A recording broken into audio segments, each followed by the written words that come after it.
All right, we ready to go? All right, so good evening, President Wiley, Dr. Kuhn, members of the board. Thank you for the opportunity to present tonight. I have been looking forward to this. I'm really excited to share. So kind of same philosophy as always. If you have a question, just stop me and we'll talk about it right then.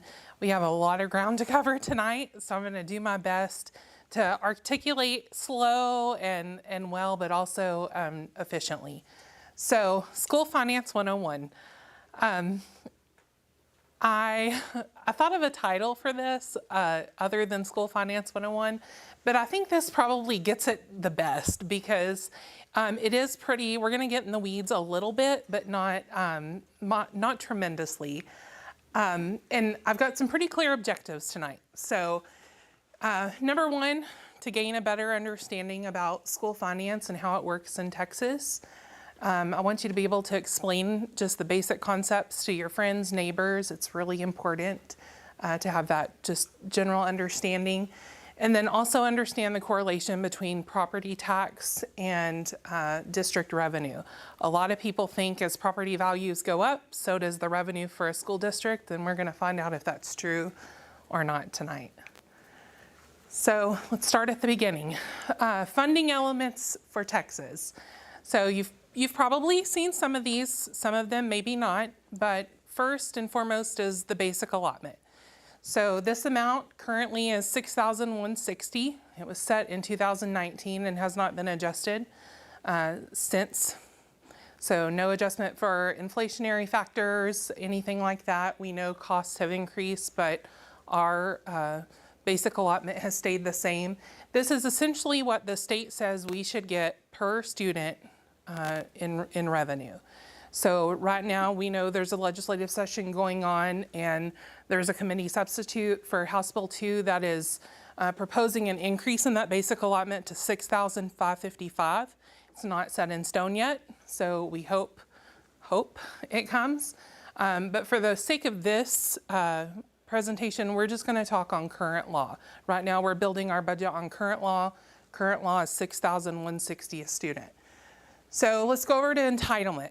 The word entitlement. So what does that mean for us? So entitlement is our tier 1 revenue, our tier 1 allotment that is funded through both local and state. We're gonna talk through that, but you'll hear the word entitlement several times tonight. Our local share. So what is the local share? The local share is what the state says based on our property values and our tax rate, how much of our entitlement we should be able to fund locally. So that's local share. Then you go to state share. It's essentially the difference between our entitlement less what we're supposed to pay locally. You know, we're supposed to pay locally. Here's what the state share is. And then guaranteed yield. Guaranteed yield comes into play at tier 2 revenue. So you're going to hear this term later on in the presentation, but just keep in mind, guaranteed yield is tier 2. So we're going to talk about the different tiers and what they mean. So acronyms. If you've been around school business or schools in general, you know everyone loves a good acronym. School finance is no different. So here's a few, there's many, but here's the main ones that we're going to talk about tonight. So average daily attendance, or ADA. So at schools, we're funded on ADA, average daily attendance. We're not funded on enrollment. So average daily attendance is how many students are enrolled, what's their attendance rate, and you get a percentage. Then you add in a W and you get WADA. So it's weighted average daily attendance. This comes in to play for tier 2. And this is different weights. So students, we'll talk about the weights here in a little bit, but WADA is weighted average daily attendance. Then we have ASF, that's available school fund. It's a per capita payment. Every school in the state gets this. It's a little over $400 a student, and it's paid on your prior year ADA. So has nothing to do with your current year. It's paid on prior year number. Every school gets it. It's just kind of a, you'll see here in a little bit, it's not a huge amount, but it is some.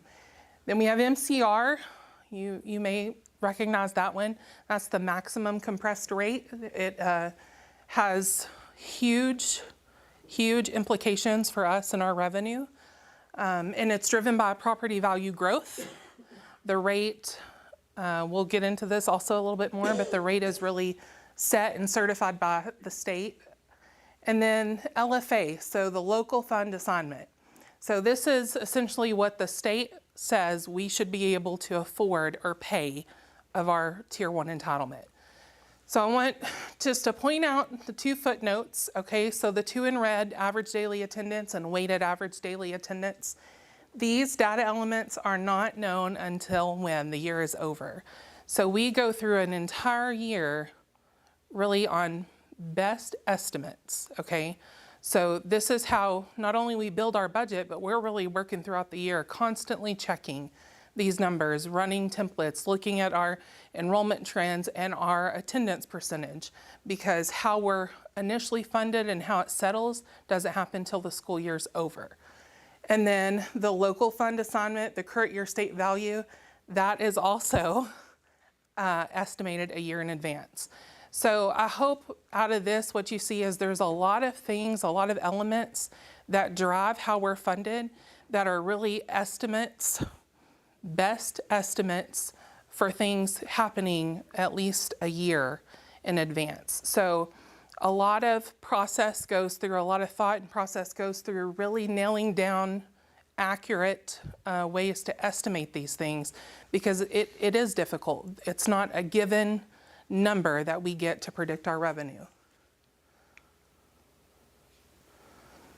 Okay, so public school revenue sources. There's 3 main sources, and tonight we're just going to talk general fund. So when we're talking about these revenue sources, this is general fund revenue. We've got local, state, and federal.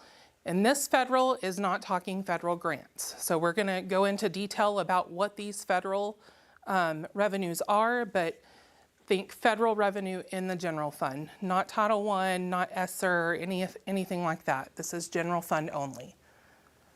So first is local revenue.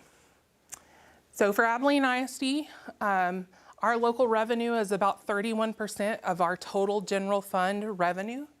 And in that 31%, here's really what makes up the local share. Property tax collections is the majority, 94%.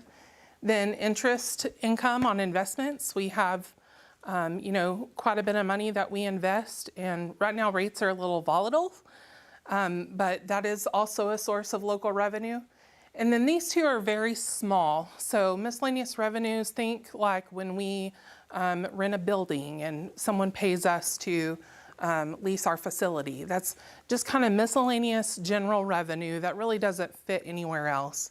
And then ticket sales for things like athletics, fine art events, that lives in local.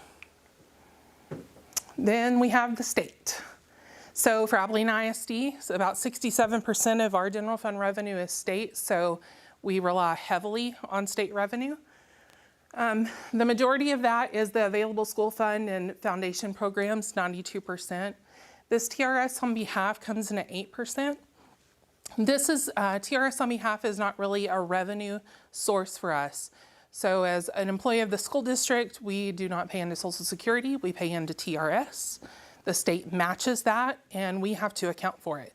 So really this is revenue coming in from the state that we account for, and it goes right back out to TRS as a match of what we pay in for our employees. So it's an in and out, it's a complete wash, but it is accounted for in state revenue sources. And then federal revenue. So again, not grants. Grants are on special revenue, so just federal living in the general fund. The majority is SHARS, so school health and related services. So this is Medicaid billable services that are provided to our students that we can file and get reimbursement for. It is not equal reimbursement for our cost. And you may remember in the last budget, then going into this year, I've alluded to it once, there's been major changes at the federal level, and so SHARS revenue and SHARS reimbursement, what used to reimburse a lot of our cost reimburses less now. We just it's not something that's growing for us, it's declining. Indirect cost on federal grants. So we're allowed to essentially charge an indirect cost rate on federal grants that live in special revenue funds for the administration of those grants.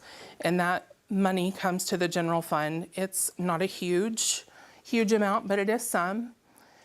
Then QSCB, so Qualified School Construction Bonds, that program is an old program. It's no longer something that's around, but we do have one bond that is a QSCB. And essentially, the federal government will send you a subsidy, and it helps offset interest cost. So we do get some money for that, but it's to offset the interest cost on the bond payment. And then impact aid. So it's not a huge amount either, but it is some. Impact aid is essentially another government program for to help in property tax loss, like if you have a military base in your town, or like a federal piece of land that is not taxable. Impact aid offsets the loss in property tax revenue. Any questions on any of that before I move on? Okay. Okay, so just taking a look at our revenue sources, when you combine the local, state, and federal, this is kind of how our picture looks. So we've got a very small amount in federal revenue for the general fund. About 31% is local and the rest is state. So huge portion of state revenue coming in. And we'll talk here in a second, and we'll find out as our values grow in property tax, what does it do to this share? All right, property tax. So our property tax rate is two components. So when you get your tax bill, you have one rate, but for us it's two separate buckets. M&O, so maintenance and operation, and interest and sinking. Maintenance and operation funds day-to-day operations, so salaries, supplies, the electric bill, anything like that, programs for our students. This rate is also broken into two segments. We'll get into that in just a second. And then the interest and sinking rate only can be used to pay debt payments, bond debt payments. So essentially you figure your INS rate on what you need to make your debt payment, and that's kind of how your rate is set. It's pretty simple. The M&O is where it gets a little tricky, and we'll get into that in a second.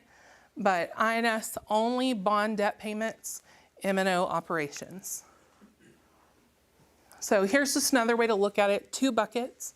So when we get a payment from the appraisal district in our office of tax collections, it just comes in as a lump sum payment.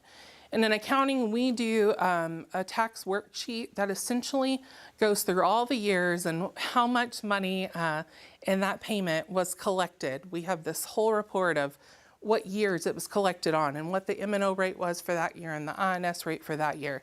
And we calculate how much of that payment is maintenance and operation and how much is interest and sinking.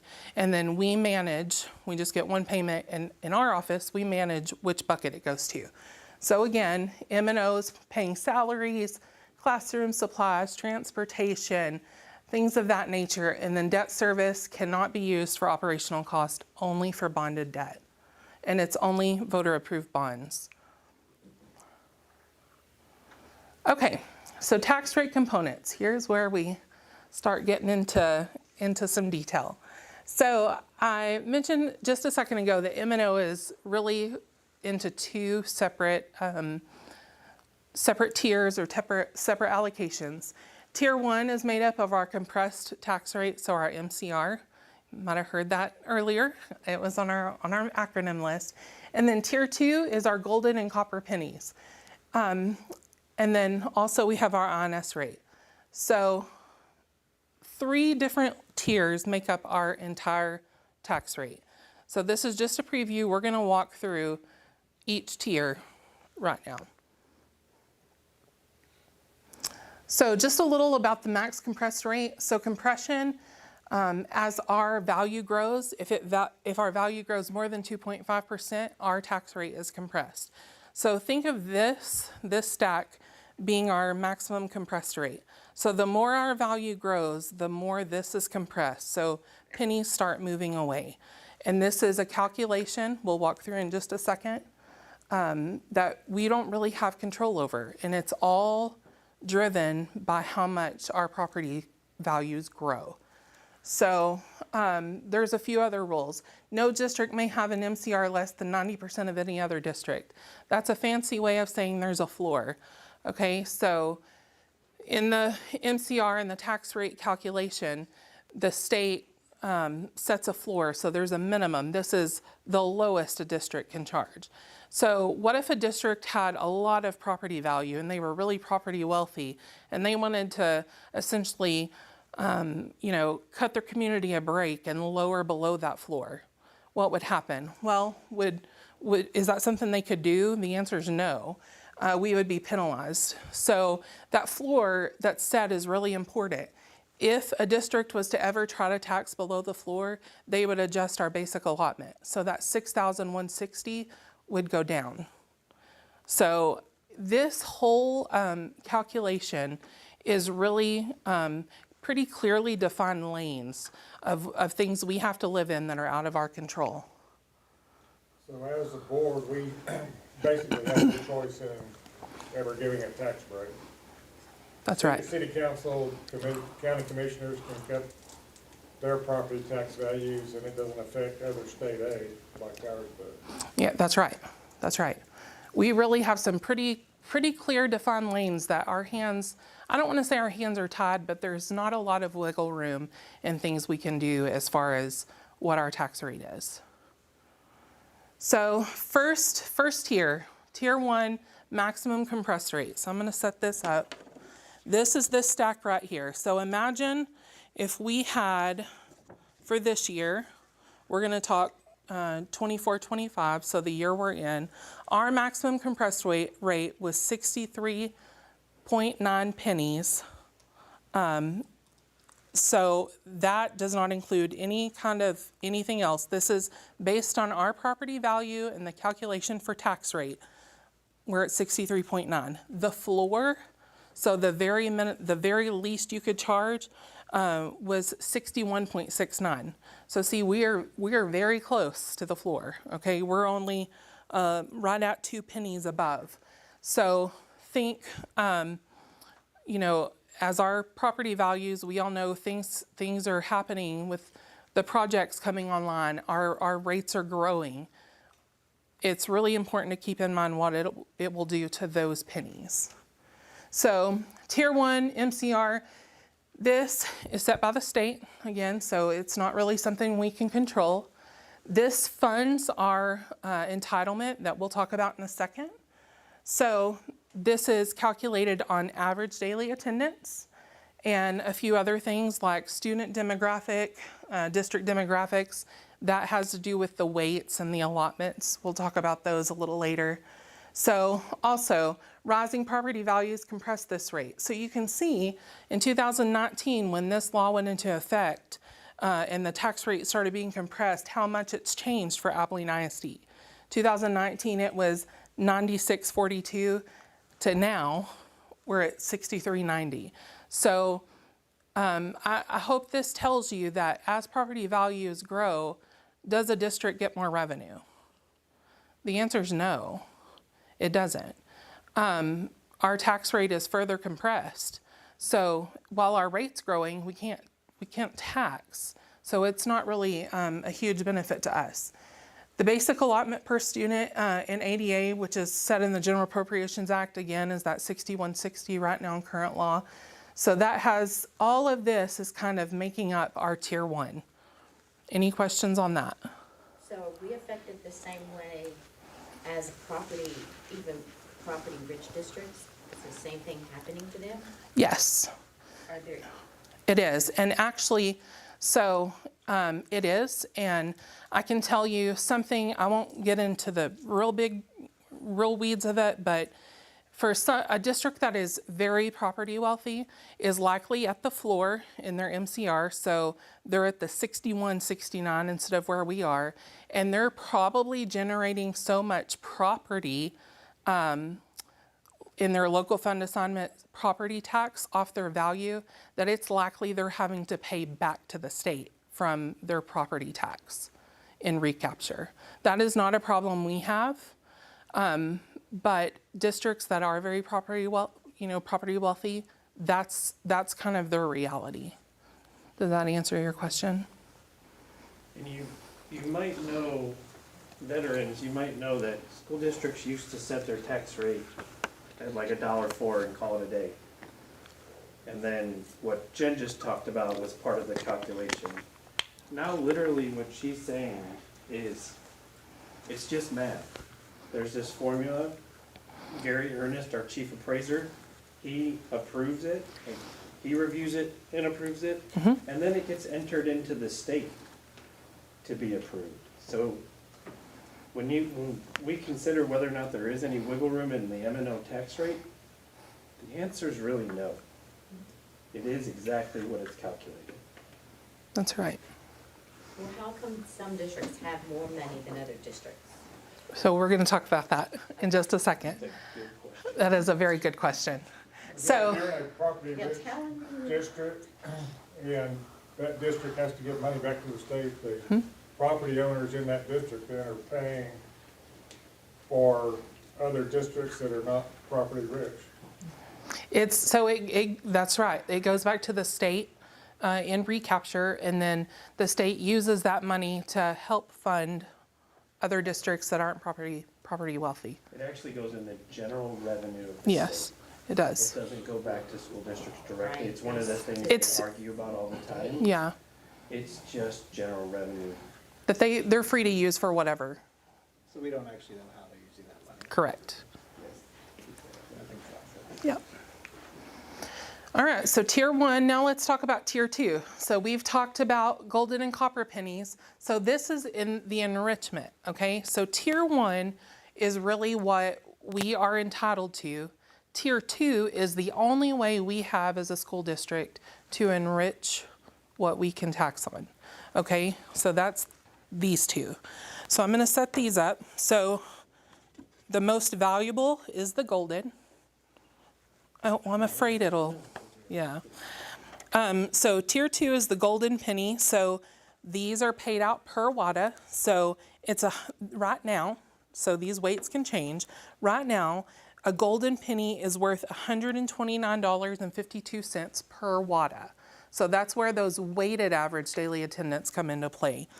Also in tier 2 is the copper. So copper is not worth as much. The guaranteed yield on a copper penny is $49.28. Let's see if I can slide these around. Does that change? They do.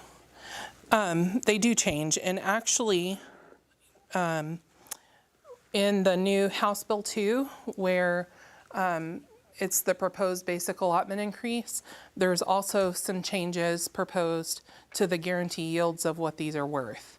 So generally, yes, they change during the legislative session.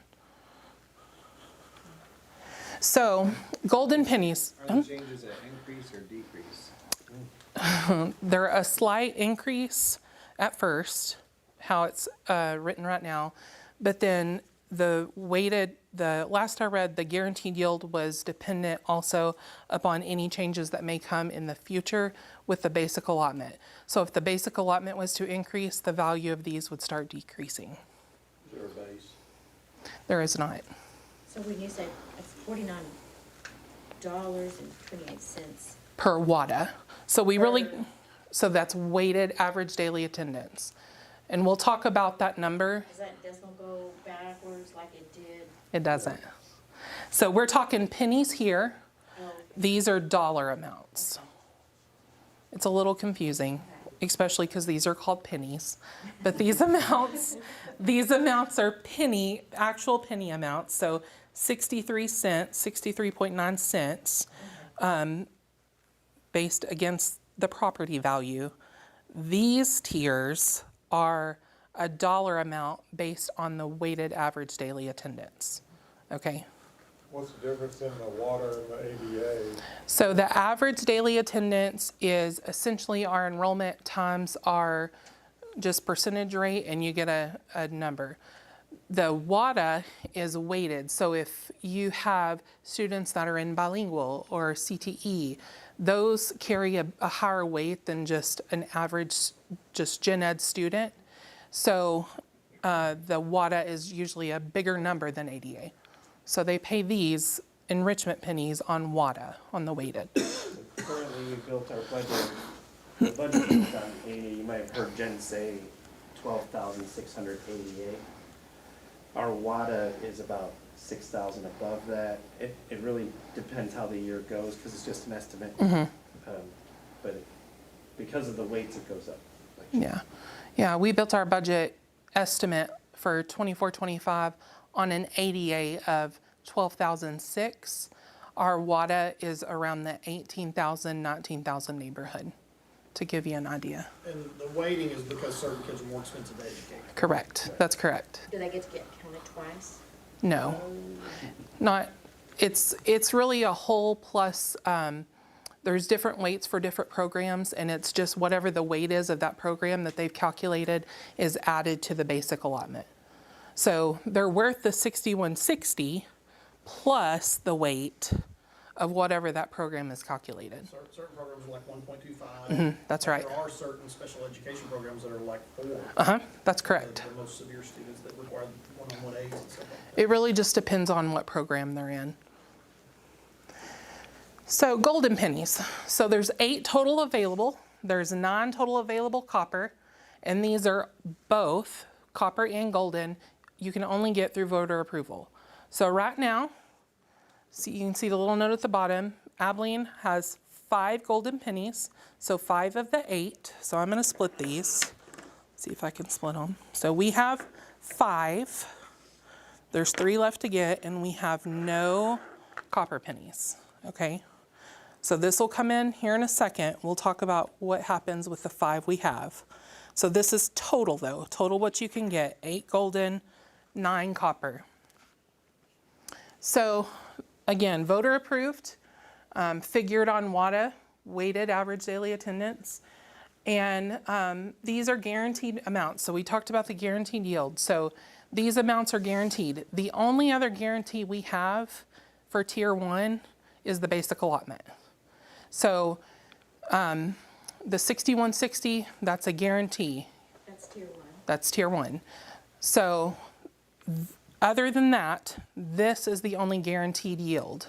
So these amounts you can count on. The weights sometimes fluctuate, but guaranteed yield, it's really important to remember on these pennies. Because of the guarantee and because the gold is worth more than the copper, that's why they're considered enrichment. Also enrichment to our tier 1, so this is tier 2. This is again the only way we can increase our revenue. And you'll see that pretty clear here in just a second when we talk about how our entitlement's built. The only way we can really increase is right here in tier 2. Everything else is, we're in some really defined lanes.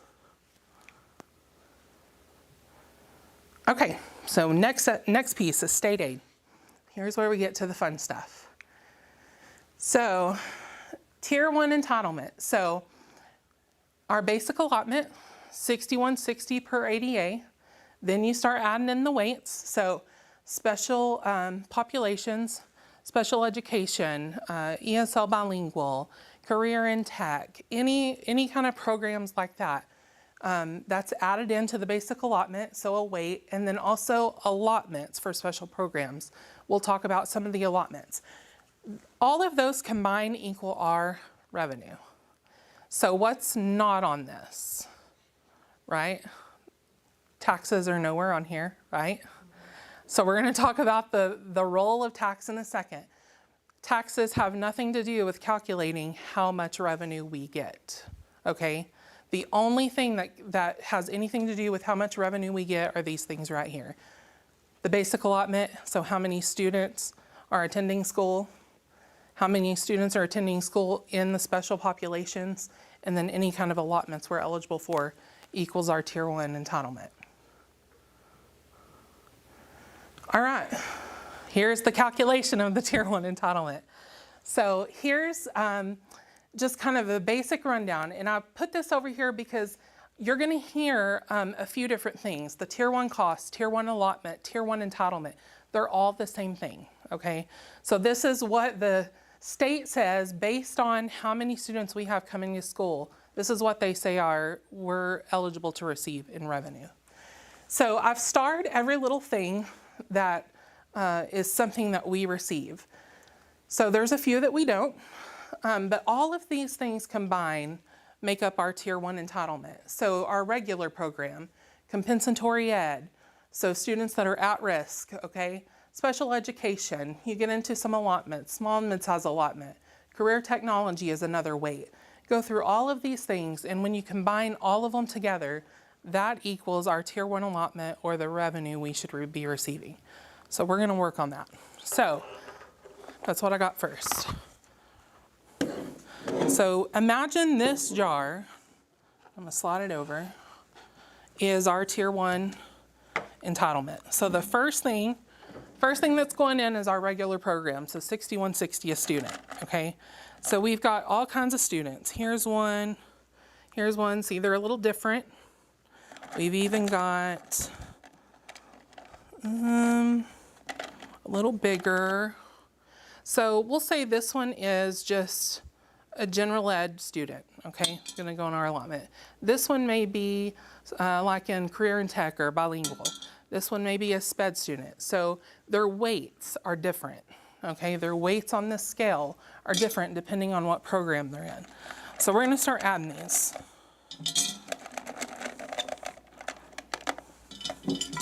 And there's one.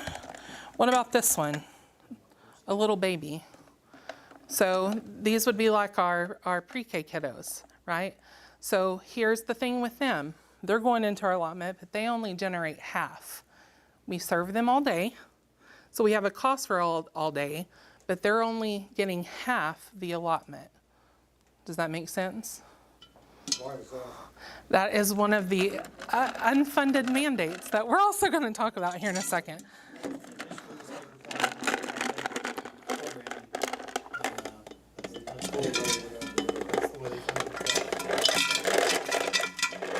So we're going to add them all to the bucket, okay? So here's all of our students, all right? But the problem is our Tier 1 entitlement, so this is if every student in our district that was enrolled was in our Tier 1 entitlement, but we're not funded on enrollment, right? So we're only funded when they come to school. So some of them don't come to school. They have vacation or, whatever. So we're gonna take some out because we don't get funding for these kids. We're only funded for who's here. This is average daily attendance. That's exactly right. So these are the kiddos that came to school. This is what we're gonna get funding on. All right, let's start moving through. What about this? Transportation. So transportation, right here, transportation is an allotment. We get about $1 a mile on our transportation report when we turn in our route services report. Is it enough to cover what they give us in our transportation allotment, our transportation program? No, not even close. But we get some transportation money. What about this? Safety and security, right? So, where are we? School safety. Okay, so we get school safety money. But also with that, what did they mandate we have at every campus? That's right. So what do we get for school safety? We get about $10 a student and $15,000 per campus. Can you get an SRO at a campus for $15,000? No way. Okay, so it's some, but again, not near enough. So what about this? Teacher incentive allotment, right? That's something we get. We get some funding for teacher incentive allotment. Most of it is paid out right back to the to the teachers that qualify, but that is an allotment. And then we've got a few other allotments. So some of them we get, some of them we don't. What about CCMR, so Career College Military Ready? Okay, this is one that's changing for us, okay? we're going after the CCMR. NEFA, so this is new instructional facility allotment. So the year we opened the lift, we got NEFA funds. You only get this if you're opening a new instructional facility, and this allotment is capped. So if there's a lot of instructional facilities opening in the state and you're in that bucket, it's a weighted allotment based on how many are going on in the state. So that's not something we get. The mentor allotment is not something we get. Residential placement, so we have some students in residential placement. We do get money for that. I'm gonna put that in our bucket. Fast growth, we are not considered a fast growth district, so that is not something we get. And then the small and mid-size allotment, that is also, we are not considered small or mid-size, so that's also not an allotment we get. So all of these things put together make up our Tier 1 entitlement. So when you combine everything that's in this jar, this is essentially what the state says we should get in revenue. Does that make sense to everyone? Okay, let's stair step it. So funding the Tier 1 entitlement. So I mentioned earlier, taxes weren't anywhere in that, okay? So we've built our Tier 1 allotment. We know exactly what we're supposed to get, what the state says we should get in revenue. So who's gonna pay for it, right? Well, the first is the ASF. So we talked about this earlier, the available school funds. So this is again, that $400, I'm gonna put these in here. It's about $400 per student. It's based on your prior year average daily attendance. And for us, you can see it's about 7% of our Tier 1 entitlement. So it's not much. Okay, it's some, but it's not much. 400 times. Our prior year average daily attendance. So about 7%. Let's give this a good, we'll give it a little more.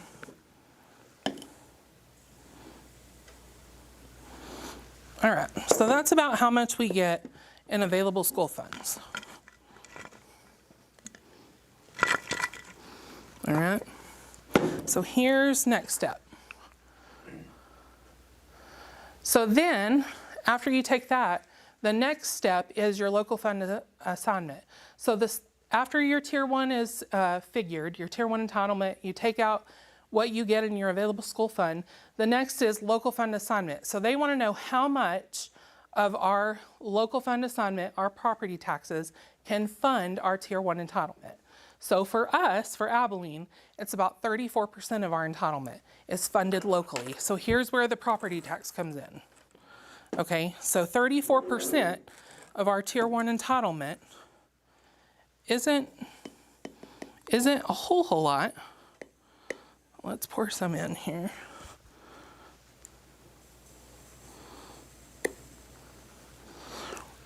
All right, let's see how we're looking. Okay, so we're starting to build our layers. All right, we'll stop there. So once we add in our available school fund and then how much our property tax, so our property tax rate and our value, how much it can fund of our Tier 1 entitlement, then essentially the state fills the rest. So state funds are paid through the Foundation School Program, and this is only given to you to complete the Tier 1 entitlement. So if your local fund does not complete the Tier 1 entitlement, then you get state funds.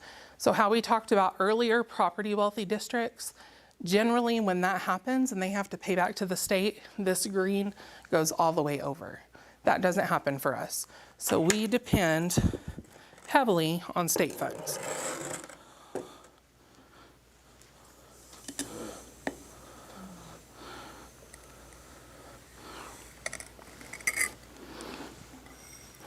So that is essentially how we build our Tier 1 allotment and know what we're entitled to receive. And then this is, the layers are how it's funded. Okay, so available school fund, local fund assignment, our property taxes, and then state funds. Any questions on this?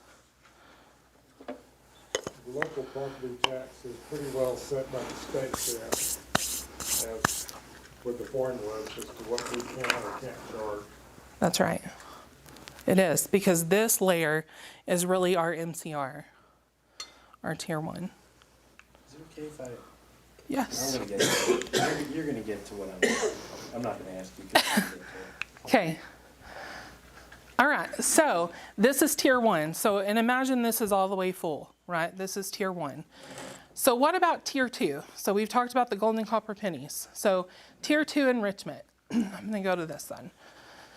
So again, 8 total golden pennies, 9 total copper. We have 5. So I'm gonna say that this is our tier 1, and our tier 2 are these 5 golden pennies. This is all we have right now in tier 2 funding. So this is our set revenue amount. This is how it's funded through the 3 available school, local, and state. This is the only enrichment we can get in our revenue, right there in tier 2. So again, guaranteed yields, and this part, the district's tax base, if a district's tax base cannot generate this guaranteed revenues based on the guaranteed yields, then that's when the state comes in and provides the rest. So I wanted to see, this next slide, it may seem a little overwhelming because there's lots of numbers, but I wanted you to see exactly how it works here in Abilene. Okay, so this is the tier 2 detail report from our summary of finance. So you can see right here, AISD golden pennies. So we're on level 1 of tier 2. So level 1 of tier 2 is the golden. We have 5 golden pennies, so our 5 in tier 2. So then here's our tier 2 level collection. And you can see it's based on an entitlement based on WADA, so weighted average daily attendance. So this is, again, what they say we should get. Just like we built with our students, all of that thing, building our tier 1 entitlement, this is what they say our tier 2 entitlement is. And then we go through the same process. How much can we fund locally based on our DVP or our district property value and tax rate? And you can see we can fund about $3 million of it locally. The rest comes from the state. So even though we have 5 golden pennies and it's additional tax pennies built into our tax rate, only $3 million of it is coming from our local share. The rest of it is coming from the state. Any questions on that? We didn't use up all our local in the other tier 1. No, because these are enrichment pennies. So the tier 1 is really calculated separate, and then you calculate your tier 2. Does that make sense? So level 2 of tier 2 is copper pennies. So ours are all 0 because we have no copper pennies. If we had copper pennies, then we would have the same calculation based on the guaranteed yield through the district property value, what the local share would be, and then again what the state share would be. And then the 2 together, level 1, level 2, gold and copper, would equal our tier 2 revenue. Any questions on that? Where did the 129.52 come from? What Oh, right here, yeah. that is the guaranteed yield see right here, 129.52. So that's the guaranteed yield per penny. So they essentially are taking that times our weighted average daily attendance to get our entitlement in the calculation.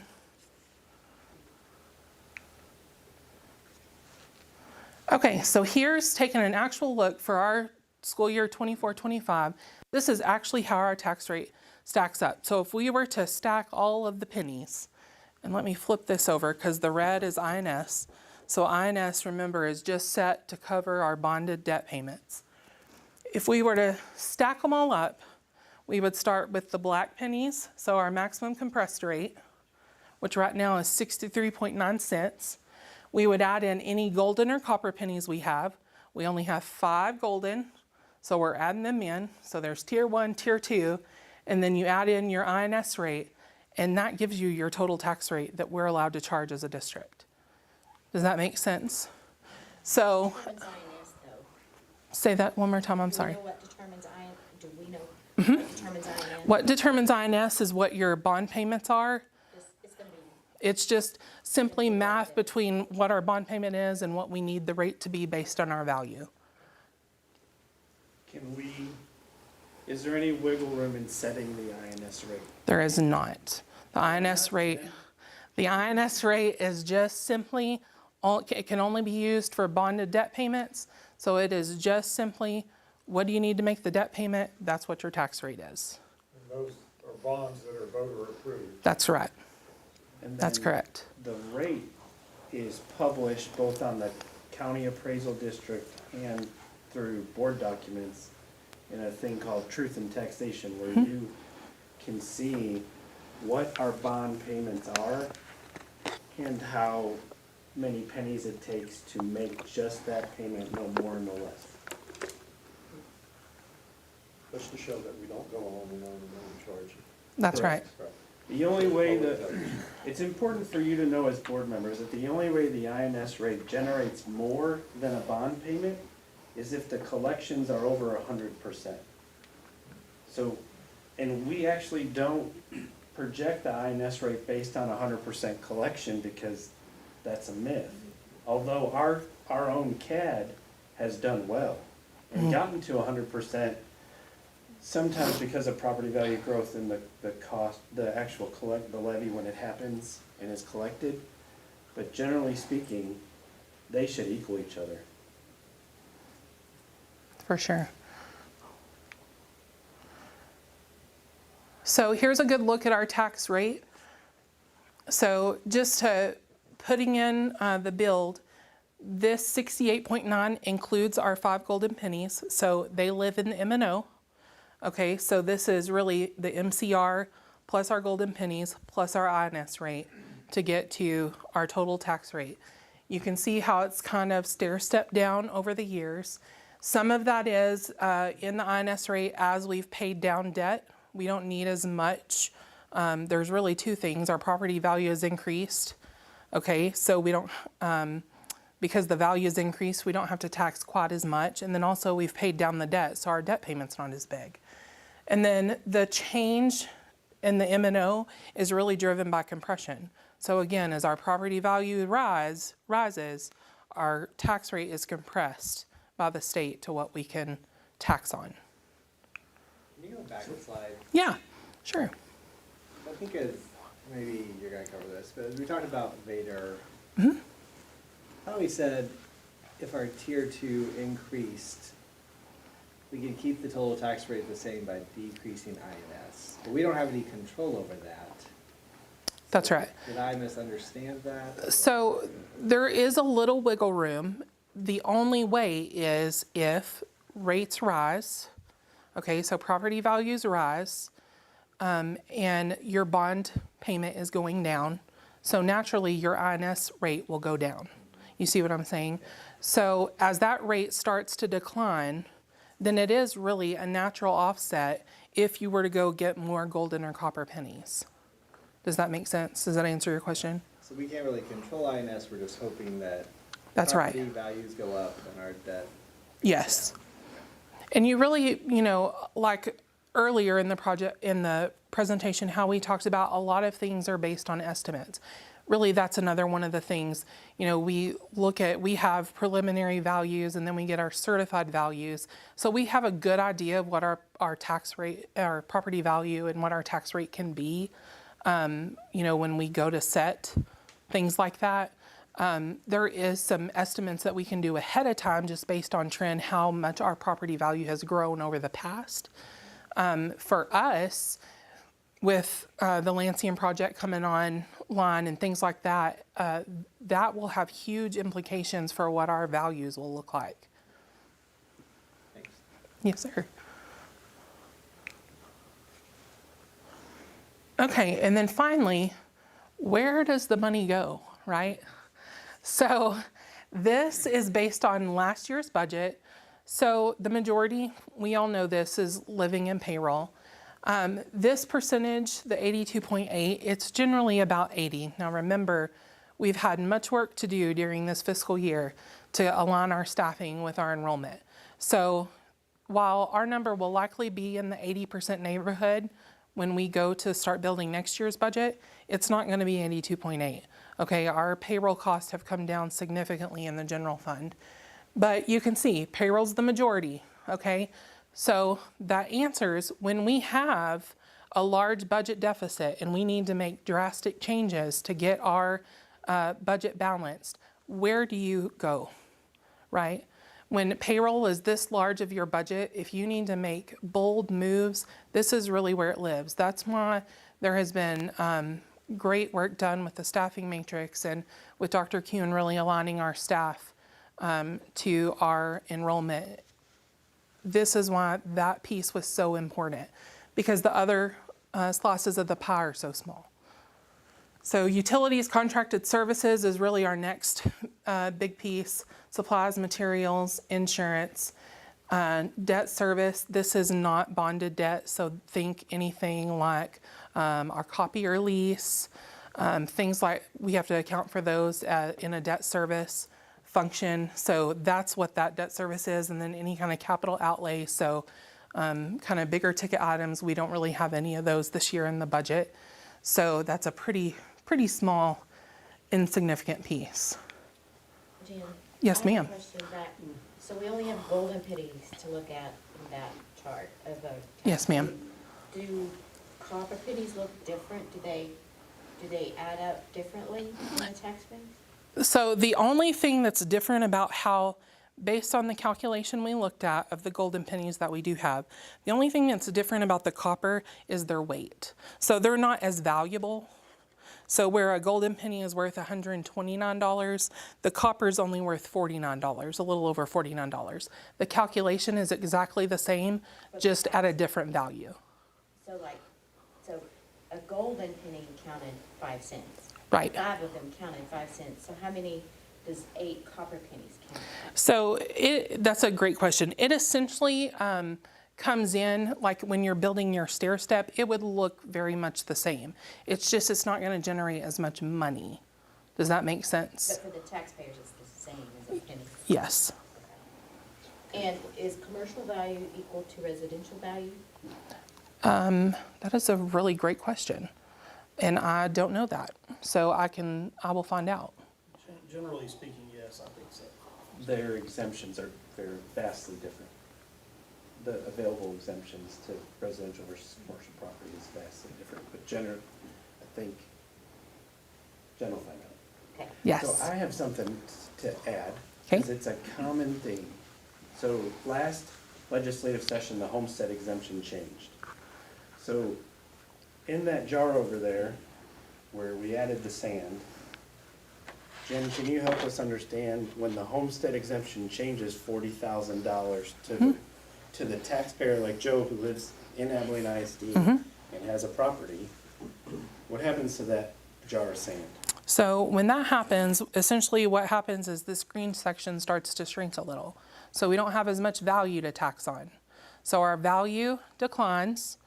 Our rate, we already know our rate's been compressed because our property value grew, but our taxable value, so what we are allowed to tax on, declines because of the increased exemption. So that means our local share, what we can fund locally, gets smaller, and the state adds more. And the height of the sand, Stays the same. So does the homestead exemption just affect the M&O and not the IMS? That's correct. That's correct. so the reason I asked that question for your own perspective as governing board members, and you set the tax rate, and these things are a part of what you do every day, or what you do as a major responsibility of being a trustee, is the total tax rate doesn't, or the total amount of sand in there won't change. And Jen did such a great job at like visually explaining that. But when the blue part grows, it's more expensive for the state. How does the state pay for that? Raise our taxes. They pay for it somehow. But our local property owners and that are eligible for a homestead exemption aren't, their portion, which is but the total revenue we get and need doesn't. That's right. And here, we're going to quiz you. I'm going to give you an opportunity to have a few, if you have any more questions, I'm happy to answer those. But then I've got a few quiz questions that'll actually spark some more of those things, just to kind of solidify some of the things we've talked about. So any other questions before we get to those? No. Any other questions? Because our tier one does not meet our needs. Right. So you've got us covered up in sand that everything is taken care of, but in reality, there should be some kids' legs sticking out of it. Right. That's these. Yes. That's these. Yes. And that's exactly what question 1 is about. So how does the district earn more revenue? Well, we're pretty tied, right? So the district only earns more revenue if what? Students increase and they come to school, or the basic allotment increases. That's it. There is no other way for our tier 1 allotment or entitlement to grow unless one of those two things happens. That's it. So that's why it's so important when we say the basic allotment hasn't increased since 2019. Our costs have increased significantly, but the state is still saying, well, that's all you get. That's all the revenue you should need to do what you're doing. So unless we grow in students and they come to school, or the basic allotment is increased, this jar stays exactly the same. Doesn't matter what our costs are. Does that make sense? But we can earn more revenue through tier 2. That's right. That is the only way we can earn more revenue. So number 2, not including the current legislative session, okay? So not including what's going on right now. What year was the last increase in the basic allotment? Yeah, 2019. So it's been a while, right? We're due. I think that was 100%. Yes. So number 3, how many golden pennies do we currently have? 5. That's right, 5. How many golden pennies can districts get total? 8. Yes. How many copper pennies can districts get? 9. Yes. And then finally, here's the bonus question. How do we get the golden and copper pennies? Yes, a VADER, a voter approval tax rate election. And Dr. Kuhn's going to talk about that later, here in a little bit, later in the meeting. Any other questions for me? All right. Thank you. That was amazing. One of the best things I've ever seen. That was fantastic. Thank you. Okay, I think we're going to pause. Thank you. Okay. Yeah, we gotta call a little bit of a timeout to deal with some technology.